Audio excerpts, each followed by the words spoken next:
তৃণমূলের ষড়যন্ত্র করে রাজ্যের পুলিশ প্রশাসনকে নিয়ে ভোট পরবর্তী হিংসা চালিয়েছে।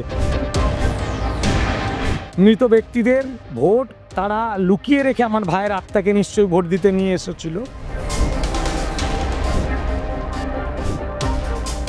এই মমতা ব্যানার্জি যে ভোটার লিস্ট, যে ভুয়ো ভোটার লিস্ট, যে মৃত ভোটার লিস্ট এবং যে ভোট করিয়েছে, আজকে সেটা ধরা পড়েছে তাদের জালিয়াতি।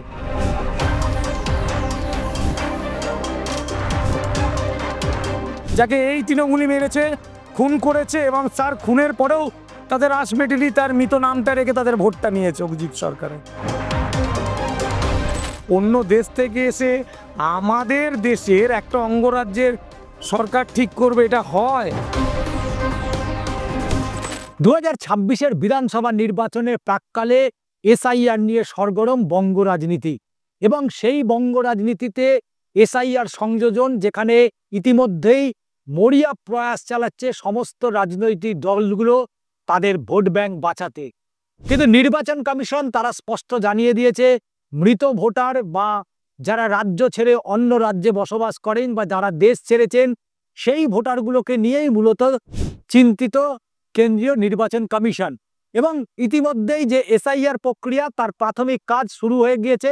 কিন্তু এসআইআর প্রক্রিয়া শুরু হওয়াতেই আমাদের হাতে এই মুহূর্তে একেবারে গরমাগরম যে তথ্য উঠে আসছে, তাতে দেখা যাচ্ছে 24-এর যে লোকসভা নির্বাচন, সেই নির্বাচনে অভিজিৎ সরকার তিনি ভোট দিয়েছেন। তার মাঝখানে পৌর নির্বাচন, সেই পৌর নির্বাচনে অভিজিৎ সরকার তিনি ভোট দিয়েছেন। কে এই অভিজিৎ সরকার? একটু জানিয়ে রাখি, 2021-এর বিধানসভা নির্বাচনে যে ভোট পরবর্তী যে হিংসা, সেই ঘটনায় অভিজিৎ সরকার 2রা মে 2021 সালে তাকে হত্যা করা হয়েছে, এমনটাই অভিযোগ পরিবারে। কিন্তু এই 2021 থেকে 2025-এ দুখানা নির্বাচন হয়ে গেল, যে নির্বাচনে অভিজিৎ সরকার তিনি নিজে স্বয়ং এসেছিলেন এবং বেলেঘাটার পরেশপালের বিধানসভা এলাকা, সেখানে তিনি ভোট দিয়েছেন। আমার সাথে রয়েছেন অভিজিৎ সরকারের দাদা বিশ্বজিৎ সরকার, তার কাছ থেকেই পুরো ঘটনাটা জানবো এবং এই যে পরপর দুটো নির্বাচন, সেই নির্বাচনে তার ভাইয়ের সাথে দেখা হয়েছে কিনা সেটাও জেনে নেব। মূলত আপনার ভাইয়ের ক্ষেত্রে কি ঘটনা ঘটেছিল এবং এই মুহূর্তে কতদূর সেই মামলার জল গড়িয়ে রয়েছে? দেখুন, 2021 সালের বিধানসভার ফল ঘোষণার দিন আমার ভাইকে পিটিয়ে খুন করা হয় থেতলে। খুন করেছিলেন এই পরেশপাল স্বপন সমাদ্দারের নেতৃত্বে তাদের গুন্ডা বাহিনী এবং নারকেলডাঙ্গা থানার তৎকালীন ওসি। এই ষড়যন্ত্রের মধ্যে সামিল ছিলেন রত্না সরকার, দীপঙ্কর দেবনাথ এবং আরও অফিসার বা কনস্টেবল যারা ছিলেন, যেমন আরেকজন ছিলেন ইতিমধ্যে, তার নাম হচ্ছে রহমান, সেও ঘটনাস্থলে মাইক নিয়েছিলেন, ভিডিওতে দেখা যাচ্ছে। তৃণমূলের ষড়যন্ত্র করে রাজ্যের পুলিশ প্রশাসনকে নিয়ে ভোট পরবর্তী হিংসা চালিয়েছে। শুধু চালিয়েছে তা নয়, এই খুন করা ব্যক্তিদের যে ভোট লোকসভা এবং কর্পোরেশনে তারা নিয়েছে, মৃত ব্যক্তিদের ভোট তারা লুকিয়ে রেখে আমার ভাইয়ের আত্মাকে নিশ্চয়ই ভোট দিতে নিয়ে এসেছিল। তার ভোটটাকেও তারা ক্যাশ করেছে। এবং সবচেয়ে বড় কথা হলো, এই যে এতদিন নির্বাচন কমিশনের নাম করে এই মমতা ব্যানার্জি যে ভোটার লিস্ট, যে ভুয়ো ভোটার লিস্ট, যে মৃত ভোটার লিস্ট এবং যে ভোট করিয়েছে, আজকে সেটা ধরা পড়েছে তাদের জালিয়াতি। দেখুন, এই জালিয়াতি ধরা পড়তেই দেখতে পাচ্ছেন অভিজিৎ সরকার তিনি ভোট দিতে আসছেন, তিনি ভোট দিয়েছেন। যাকে এই তৃণমূলই মেরেছে, খুন করেছে এবং তার খুনের পরেও তাদের আলটিমেটলি তার মৃত নামটা রেখে তাদের ভোটটা নিয়েছে অভিজিৎ সরকারে।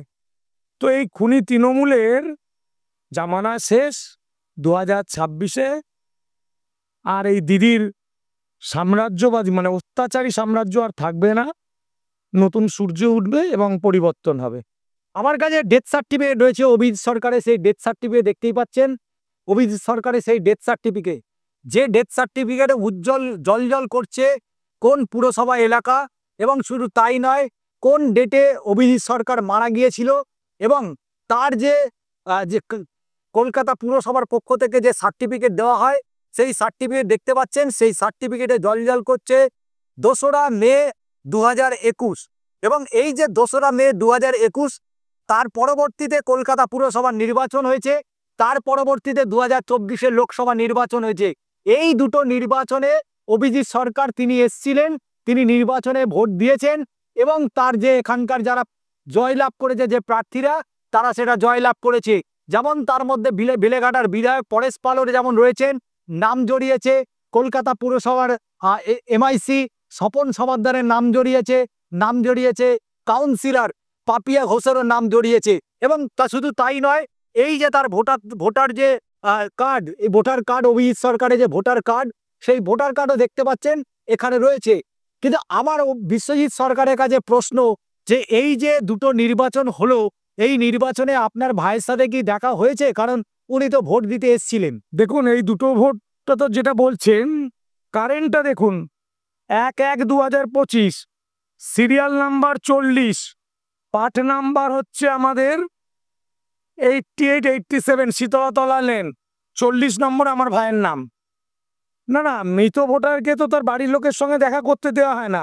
তৃণমূলরা ঝুলির মধ্যে লুকিয়ে রাখে, ঠিক সময় তাকে বের করে মেশিনে ভোটটা দিয়ে আবার তাদেরকে স্বর্গলোকে পাঠিয়ে দেওয়া হয়। তাহলে বলছেন যে আপনার ভাইয়ের সাথে এই ভোটের সময় দেখা হয়নি, অথচ আপনার ভাই ভোট দিতে এসেছিলেন। হ্যাঁ, তৃণমূলরা নিয়ে এসেছিলেন ঝুলি করে, ঠিক ভোট বাক্সের মধ্যে আমার ভাইয়ের ভোটটা দিয়েছেন, দিয়ে আবার তাকে স্বর্গে ফিরিয়ে দিয়েছে। এই যে সময়কালে এই যে এসআইআর প্রক্রিয়া চলছে, এই এসআইআর প্রক্রিয়ায় বহু নাম এরকম মৃত ভোটার যারা রয়েছেন, বা যারা অনেকে অবৈধ ভোটার বা রাজ্য ছেড়ে চলে গেছেন, বা যেটা বারবার বলা হচ্ছে বিরোধী দলের পক্ষ থেকে যে ঘুষপেটিয়া, অর্থাৎ যারা রোহিঙ্গা, তারাও কিন্তু এই ভোটার লিস্টেতে স্থান করে নিয়েছে। এই আপনি যেখানে বসে আছেন, এই বাড়িটার ঠিকানা হচ্ছে 12 নম্বর গিরিশ বিদ্যারত্ন লেন, এবং গিরিশ বিদ্যারত্ন লেন 1 নম্বর থেকে এই 12 নম্বরে গিরিশ বিদ্যারত্ন লেন শেষ, যেটা কর্পোরেশনের কাগজেও আপনারা পাবেন। কিন্তু দুর্ভাগ্যক্রমে এখানে 18 H/25, 18 H/9 দুটো বাড়ি গজিয়ে এসছে, যার কোনো অস্তিত্ব নেই। এবং সেই বাড়িতে থাকে মোহাম্মদ সাব্বির, সাবিনা বেগম, এই বাড়িটাও নেই, এই লোকটাও নেই। তার লিস্ট আমার কাছে রয়েছে, আপনাকে দেখাচ্ছি। কারা এরা? রোহিঙ্গা, বাংলাদেশি, মুসলমান ঢুকিয়ে যেভাবে ভোট করেছে এতদিন তৃণমূল, সেটা আজকে সাধারণ মানুষের কাছে ধরা পড়েছে। ভোটার লিস্ট, আমি তো মুখের কথা বলছি না, লিস্ট আছে আমার কাছে, দেখুন। কোথায় 18 নম্বর বাড়ি দেখান? 12 নম্বর বাড়ির পরে 13 নম্বর নেই। আমার এই বাড়িটার পেছনে সচেতন বিল্ডিং, মানিকতলা মেন রোড, যেটা ভোট কেন্দ্র, কর্পোরেশনের বাড়ি, কমিউনিটি হল, তার পাশে তো 13 নম্বর 14 নম্বর নেই। 18 নম্বর বাড়িটা এলো কোথা থেকে? সাবিনা পারভিন এলো কোথা থেকে? মোহাম্মদ ফারুক এলো কোথা থেকে? আপনি কি এখানে পুরনো বাসিন্দার? হয়তো আপনি জানেন না সেই বাড়িগুলো আছে। আমার জন্ম, আমার বাড়িটার পাশে আপনি 13 নম্বর বাড়ি খুঁজে দেখান না আমাকে। 12 নম্বর গিরিশ বিদ্যারত্ন লেনের পরে 13 নম্বর শুধু বাড়ি না, কর্পোরেশনের খাতা থেকেই খুঁজে বার করুন 13 নম্বরটা কোথায় আছে। নেই তো। 12 নম্বর আমার বাড়ি শেষ, গিরিশ বিদ্যারত্ন লেন কর্পোরেশনের ভোটার লিস্টটাও শেষ 12 নম্বর বলে।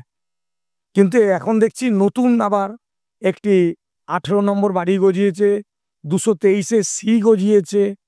যে বাড়িগুলোর হুঁশ পাবে না এলাকায়, ঘুরুন, অস্তিত্ব নেই বাড়িগুলো। বাড়িও নেই, মানুষও নেই, অস্তিত্বহীন বাড়ি ও বলছেন। হ্যাঁ, আমি তো প্রমাণ দেখাচ্ছি, নির্বাচন কমিশনের লিস্ট দিচ্ছি আপনার হাতে। আমার মুখের কথা কেন বিশ্বাস করবেন? তাহলে এই যে দীর্ঘদিন ধরে এই যে বিষয়গুলো হচ্ছে, এখানকার যারা বিভিন্ন রাজনৈতিক দলেরও তো সদস্যরা রয়েছেন, তো সেক্ষেত্রে নির্বাচন কমিশনের কাছে এই বিষয়ে অভিযোগ হয়েছিল? না, তৃণমূল তো রেখেছে এদেরকে ইচ্ছাকৃতভাবে। রোহিঙ্গা বাংলাদেশিদের এখানে ঢুকিয়ে দেওয়ার যে পরিকল্পনা করেছিল, তাদের এই ভোটগুলো নেওয়ার যে পরিকল্পনা করেছিল, তারা বলবে কি করে? তারাই তো করেছে, সবাই জানে। এখানে ভোটে জিতেছে স্বপন সমাদ্দার, পরেশ পালরা জানে না? তাদেরই তো কারসাজি এগুলো, যা এখন ধরা পড়ছে। তার জন্যই মানুষকে কেটে দেবে, বিজেপিদের পুড়িয়ে দেবে।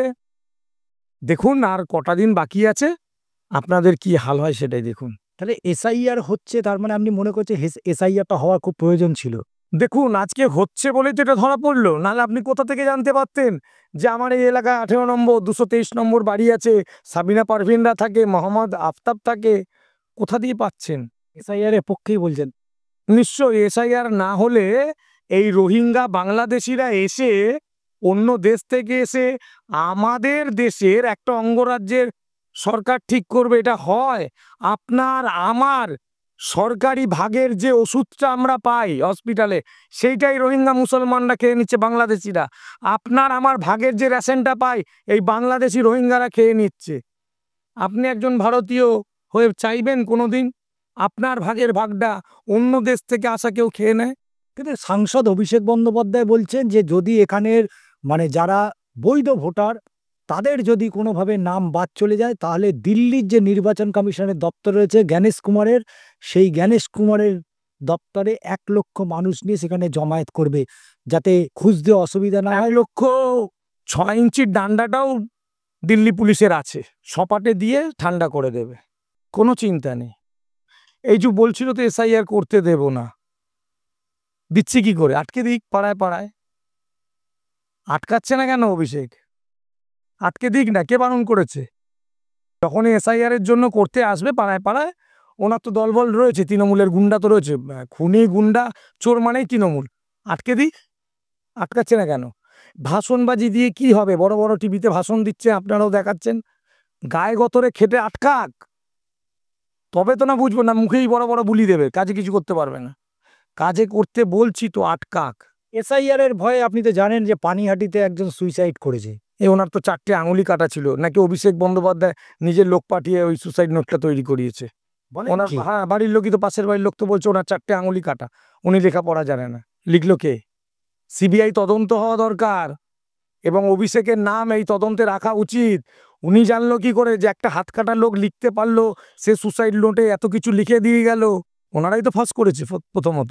সিবিআই তদন্ত হওয়া উচিত। 4টে আঙুল কাটা লোক, ওনার হাতের লেখা কিনা, উনি লিখলো কিনা, এবং যারা যারা এটা বলছে সবাইকে জিজ্ঞাসাবাদ করা উচিত। আচ্ছা, আপনার ভাই তো 2021 সালে মারা গিয়েছেন, তো এই ঘটনার পরে দুটো যখন নির্বাচন হয়েছে, পুরসভা এবং লোকসভা, সেই নির্বাচনের আগে আপনি নির্বাচন কমিশনের কাছে কি অভিযোগ জানিয়েছিলেন? এই যে ভোটার কার্ডটা, যেহেতু আমার ভাইয়ের খুন হয়েছিল, এই ভোটার কার্ডটা তৎক্ষণাৎ যিনি জেলখাটা আসামি, ওই নারকেলডাঙ্গা থানার শুভজিৎ সেন, বর্তমানে প্রথমে ওসি ছিলেন, বর্তমানে এসি হয়েছিলেন, অ্যাসিস্ট্যান্ট পুলিশ কমিশনার, তো তারা তো এসে নিয়ে গেছিল, জমা তো তারা নিয়েছে। কলকাতা পুলিশ সরকারের নির্বাচন কমিশনার, রাজ্য নির্বাচন কমিশনের, তাহলে করেনি কেন? করেনি কারণ হচ্ছে এই ভোটগুলো ক্যাশ করেছে, আমার ভাইয়ের নামে ফলস ভোট নিয়েছে। মৃত ব্যক্তিকেও এরা ছাড়ে না। আপনি বলছেন 1 জানুয়ারি 2025 পর্যন্ত সেই যে তালিকা, সেখানে আপনার ভাইয়ের নাম রয়েছে। হ্যাঁ, 40 নম্বর সিরিয়াল নাম্বার 40, এই তো দেখাচ্ছি, দেখুন না, এই দেখুন 40 নম্বর অভিজিৎ সরকার, 41 নম্বরে আমার মায়ের নাম রয়েছে, আমার নাম রয়েছে, প্রত্যেকের নাম রয়েছে। আমার ভাইয়ের এপিক কার্ড নাম্বারটা মিলিয়ে নিন না, আপনার হাতে তো ফটোটা রয়েছে। তাহলে যখন এসআইআর হচ্ছে, সেই এসআইআর এর প্রক্রিয়া যখন শুরু হয়েছে, তার আগে থেকে অভিজিৎ সরকার যে 2021 সালের মে মাসে মারা গিয়েছে, তারপরেও অভিজিৎ সরকার দুটো নির্বাচনে এসছেন, তিনি ভোট দিয়েছেন। তবে দুর্ভাগ্যবশত অভিজিৎ সরকারের সাথে অভিজিৎ সরকারের যারা পরিবারে, অর্থাৎ তার দাদা, তার মা, আত্মীয় যারা রয়েছে, কারোর সাথে কিন্তু দেখা হয়নি। এই যে দেখা না হওয়ায় কোথাও কি আক্ষেপ রয়েছে? নিশ্চয়ই আক্ষেপ তো থাকবেই। ভাই আসছেন, ভোট দিচ্ছেন, যেই ভোটের জন্য আজকে ওর জীবনটা চলে গেল, অথচ সেই ভোটের দিনে ভাইয়ের সঙ্গে দেখা হলো না, কষ্ট তো লাগেই। এই খুনিদের কাছে হয়তো আমি বলতেও পারি, এখানে অসুবিধা নেই, যে যখন ভাই আবার আসবে, নাম তো রয়েছে 25-এর 1/1/2025-এ নতুন কারেন্ট লিস্টে ভাইয়ের নাম রয়েছে। যদি আবার থেকে থাকে এসআইআরে না উড়ে যায়, মানে তাদের ষড়যন্ত্র, কেন প্রত্যেকটা তো বিএলও তৃণমূলেরই লোক হচ্ছে, দেখে নিতে হবে যদিও আমাদের। তো আমার ভাইয়ের সঙ্গে যেন একটু আমার দেখা করে। তার মানে পরেশ পাল বা স্বপন সমাদ্দার বা পাপিয়া ওই ঘোষ জালি ভোটে জিতেছে, এই রোহিঙ্গা, বাংলাদেশি, ফলস ভোটার, মৃত ভোটার, এদের ভোটে জিতেছে, এবং এতদিন গলাবাজি করেছে। মানুষ আমাদের ভোট দিয়েছে, মানুষ আমাদের কোনো মানুষই ভোট দেয়নি, পুরোটাই জালিয়াতি জোচ্চুরিতে জিতে।